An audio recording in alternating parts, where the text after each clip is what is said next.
Yes, good morning, everyone. Welcome to Healthy Conversations. It's Thursday. We are going to talk about weighing. We're going to talk about the scale today. I have a very unpopular opinion about the scale, and I want to share it with you. So many people have a love-hate relationship with the scale. And if me talking about the scale or weighing yourself makes you feel cringy, this conversation is for you. The reason why this came up is because in my membership group, I am supporting the group this month for the entire month of daily weighing on the scale. And if that makes you super cringy and kind of want to hide, let me talk about why we're doing it. So, do I believe that the scale is in any way a measure of your worth or value? No, absolutely not. Do I believe that the scale in any way tells you anything about how good you are, how valuable you are, how lovable you are? Absolutely not. Absolutely not. However, there has been a movement. There's been a lot of movements, I would say, in the last few decades. And I think that that is because of the explosion of social media and our access to information and technology in a way that we haven't ever had before. But in this explosion of information, there has been lots of good things. And as you can imagine, there has been a lot of not so good things as well. One of the things that has happened is that there's been this movement to like smash the scale and ditch the scale. And if you're feeling bad about your body and you're weighing yourself, then the answer is to get rid of your scale. Okay. And let me just preface this conversation by saying to you, if that is correct for you, if that has enhanced your life and lifted a burden off of you, or if that feels good, awesome. As you know, I am never sitting in this chair trying to take something away from you or make you do something that doesn't make you feel good. So if it's working for you, if you love it, if it's already working, then you can ignore this conversation. This conversation is for the vast number of clients that I have that come to me and say, I was told I should ditch the scale. I was told I should not look at the scale at all. And yet I am more uncomfortable and unhappy in my body than I've ever been. What do I do? Right?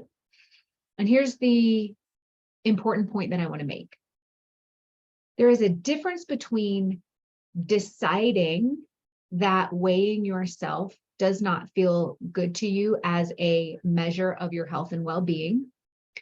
And so therefore you use other markers and measurements as a way to determine whether or not you're on the right track for you.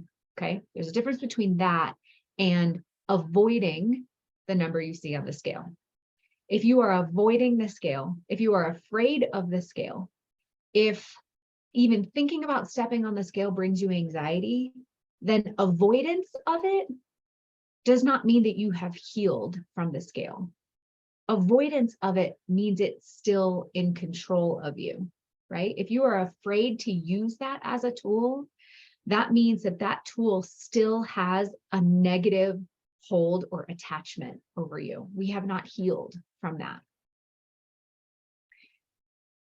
All of the folks in my membership that are going through this, that we're doing this together, this sort of monthly daily weigh-in challenge, the goal is not weight loss. That's not what the goal is. The goal is to observe how we get triggered by the scale and how those emotional triggers then translate into our decisions and behaviors and how we feel about ourselves throughout the day, and to untangle that relationship. That's the goal.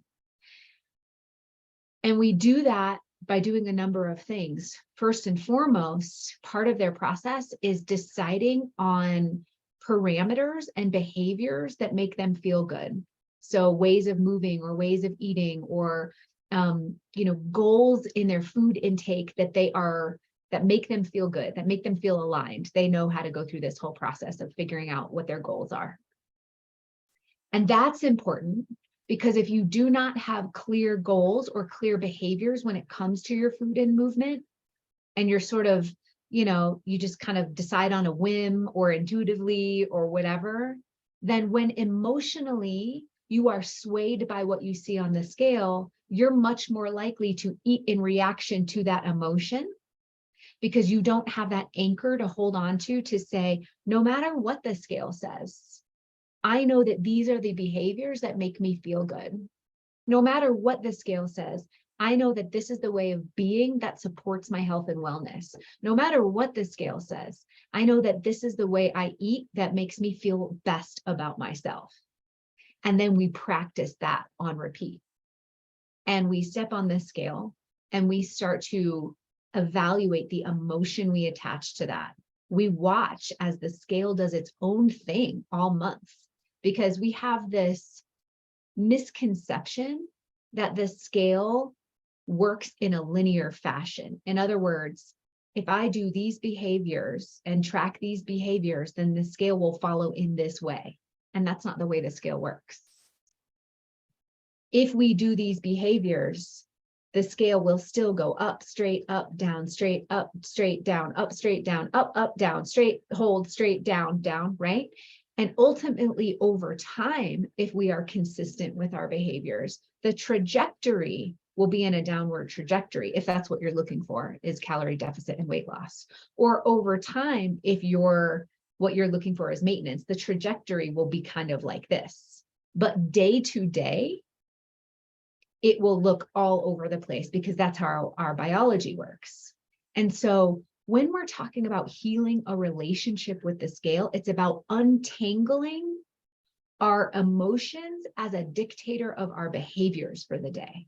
That's what a healthy relationship with the scale looks like, which means your number on the scale will not dictate how you behave. And when you can untangle that and see the scale for exactly what it is, which is nothing more than a marker of data, period.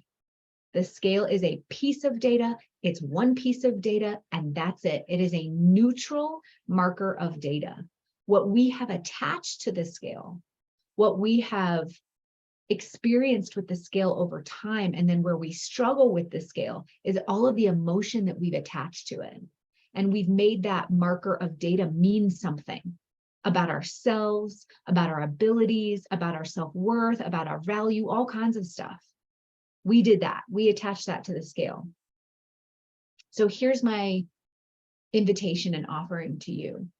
If you are avoiding the scale, if you're afraid to step on it, if you know that looking at that piece of data impacts your emotion and behavior throughout the day, the offering is, we haven't then healed that by just never stepping on it or pretending it's not there. And that's okay. As I said in the beginning, if emotionally you do not feel in the space to be able to hold that container, or maybe you need some help and guidance while you hold that container, that's okay.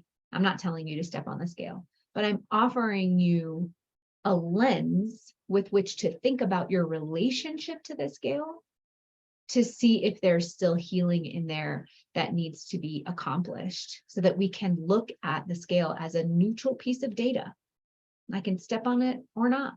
I could look at it or not.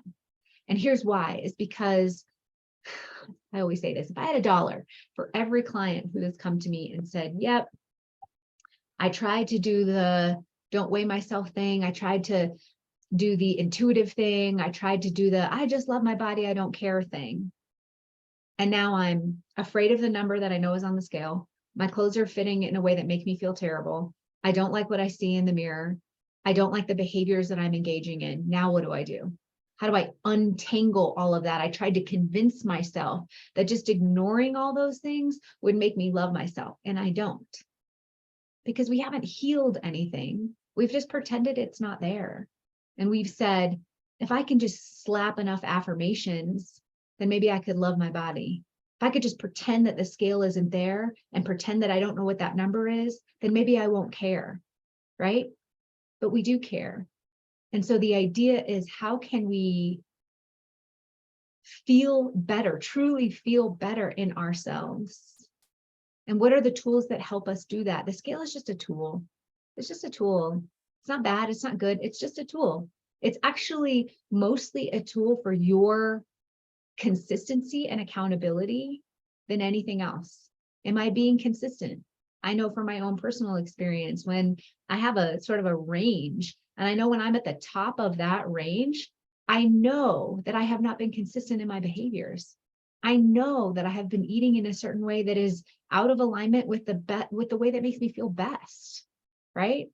It's not that there's anything wrong with the scale.